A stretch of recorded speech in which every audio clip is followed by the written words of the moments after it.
say, like they refuse, we can just make sure.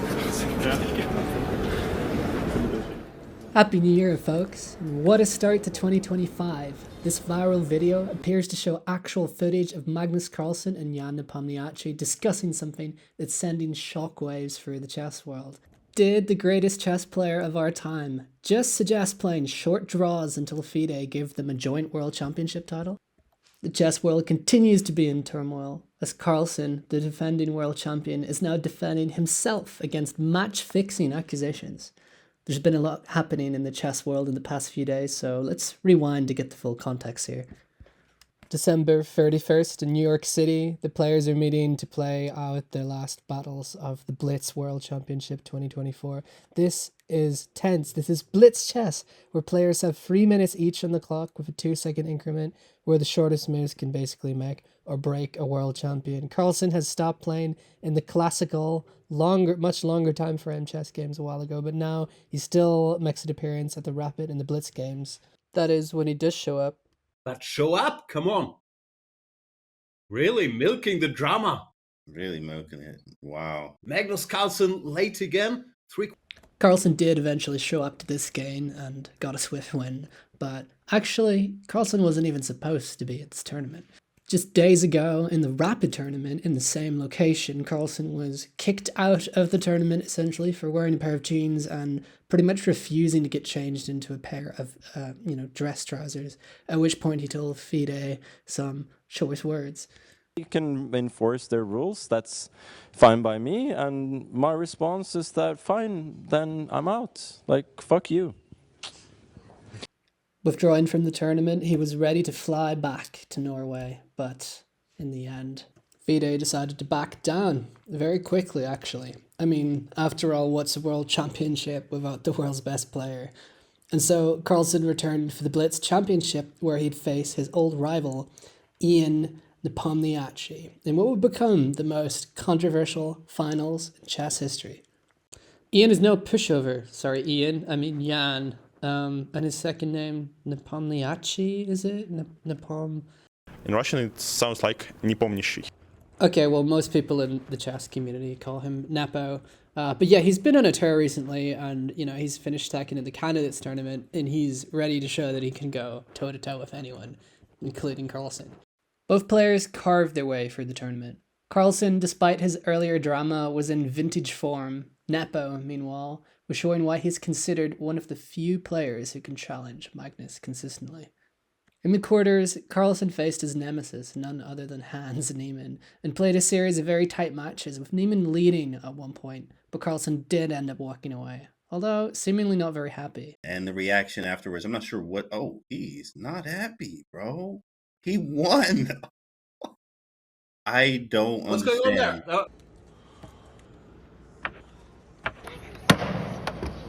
Oof. So it's customary to put your king in the middle of the board after the game, and Niemann did not do that. You can really feel the tension between these two, but more on that later.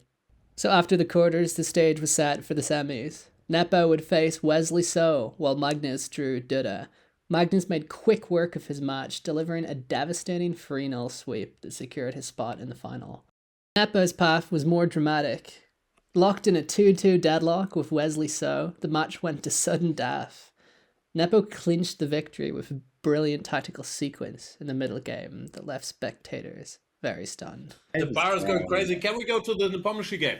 Woo. Knight f3, and Wesley's horsey on h5 looks a little stuck. Jan is extremely strong in such tactical messes, of course. So, both having made it to the final, the battle commences. Magnus smoothly started out with a 2-0 lead without breaking a sweat. But what followed was one of the most incredible comebacks in recent chess history. Magnus unexpectedly blundered an exchange in the third round. Uh-oh. Bar shift? Wait, there's an exchange! He blundered an exchange! Magnus! After seeing some cracks in Magnus's armor, Jan went on to play incredibly accurately in the next game, spotting a brilliant knight e3 move that Magnus missed, bringing the score to an even and tense 2-2. We've seen it. Knight e3! Sudden death incoming, and Magnus missed 93. You can see he's frustrated. Oh my goodness. The two proceed to fight neck and neck. Jan buried in his turtleneck, playing incredibly well, but Magnus is now holding his own, not making the same slips that he did in previous games. He's also notably started to arrive at the board on time, even before his opponent, which is a rare sight and almost unheard of.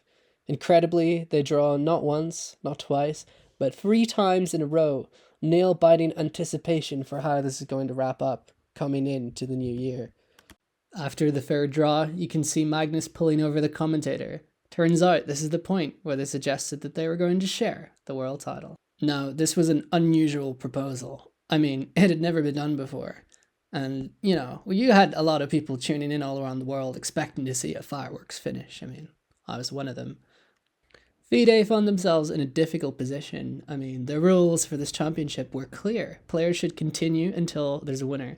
But they'd already shown flexibility with Carlsen earlier in the week over the jeans incident, and now both finalists were supporting this unprecedented proposal. So, in the interest of not having here we drama, have on stage with us the winners, Ju and Jun in the women's competition, and 2 winners in the open competition, Mr. Jan Nepomniachtchi and Mr. Magnus Carlsen.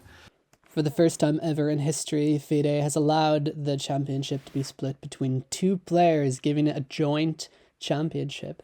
Carlsen explains the reason why he decided to do this was that he believed it was fair, both players played, and both deserved arguably to win the title, and it would be a shame if either one of them were to lose and make a silly mistake.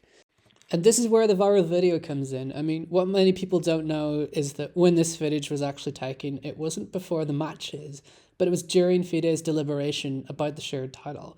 The complete conversation shows Carlsen and Nepo discussing various scenarios.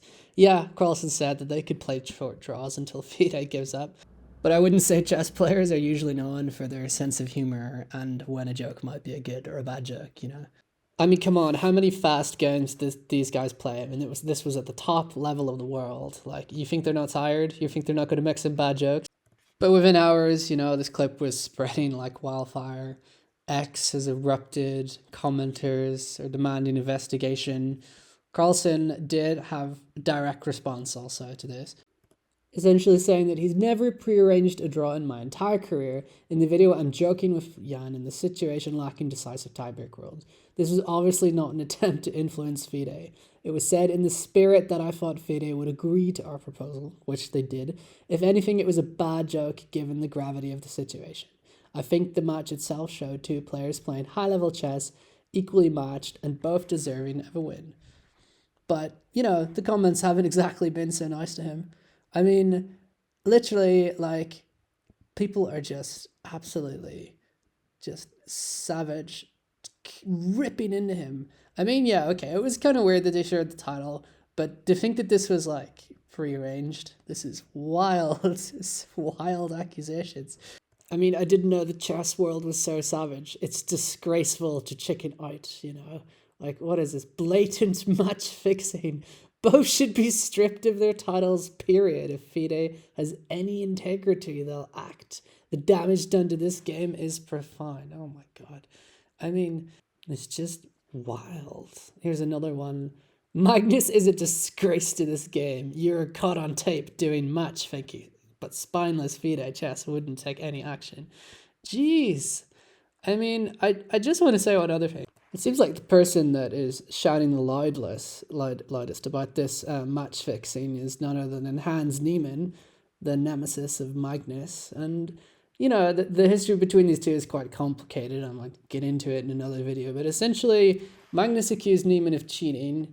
Niemann then tried to sue Magnus Chess.com for 100 million and essentially lost that in court. The judge blatantly dismissed it. So I don't know how much surprise it is really that he's shouting loudest on X, calling for FIDE to have an investigation into this. There can only be one world champion. Well, actually, there's 2 world champions, a women's and a men's. Isn't there? I mean, yeah, no, we have a shared men's, but come on, Hans. I might do a summary video myself of the Niemann-Carlsen controversy.